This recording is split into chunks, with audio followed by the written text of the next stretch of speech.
পৃথিবীর সবচেয়ে মধুর ও ছোট্ট শব্দ হলো মা। তবে একজন নারীর মা হয়ে ওঠার পথটা কখনোই সহজ নয়। জীবনের নানা চ্যালেঞ্জ পেরিয়ে ভালোবাসা আর আত্মত্যাগে তিনি গড়ে তোলেন নতুন এক পরিচয়। আর সেই মাতৃত্বের সফরকে সম্মান ও আনন্দের সাথে স্মরণ করতেই আয়োজন করা হয় বেবি শাওয়ার। আর বৃহদার্থে বলতে গেলে বেবি শাওয়ার হলো একটি শিশুর আগমন ও একজন নারীর মাতৃত্বের যাত্রাকে উদযাপন করার এক সুন্দর সংস্কৃতি। শাওয়ার শব্দটি এসেছে মায়ের প্রতি ভালোবাসা ও আশীর্বাদ স্বরূপ উপহার বর্ষণের ভাবনা থেকে। এই প্রথার সূচনা লগ্ন স্পষ্ট না হলেও প্রাচীন রোম ও মিশরে গর্ভবতী নারীদের উৎসাহিত করতে উপহার দেওয়ার চল ছিল। ভিক্টোরিয়ান যুগে বার্থিং টি পার্টির মাধ্যমেও এর বিকাশ ঘটে।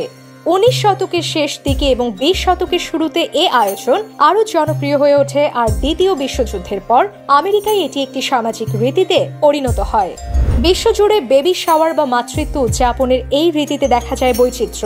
অনেক এশীয় সংস্কৃতিতে এই অনুষ্ঠানটি শিশুর জন্মের পর উদযাপন করা হয়, যেমন চীনের ম্যানিউ কিংবা ভিয়েতনামের দাইথাং।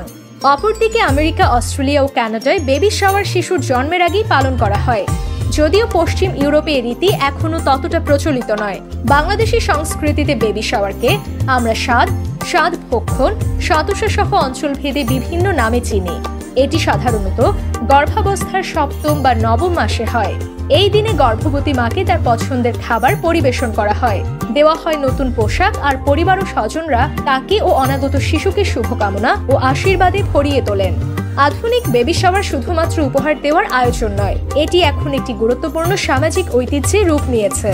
এই অনুষ্ঠান ভবিষ্যৎ মাকে শুধু আর্থিকভাবে নয়, মানসিকভাবেও সাহস ও সহায়তা প্রদান করে। পাশাপাশি প্রিয়জনদের সঙ্গে নতুন জীবনের আগমনকে আনন্দের সাথে উদযাপন করার এক বিশেষ সুযোগও বটে।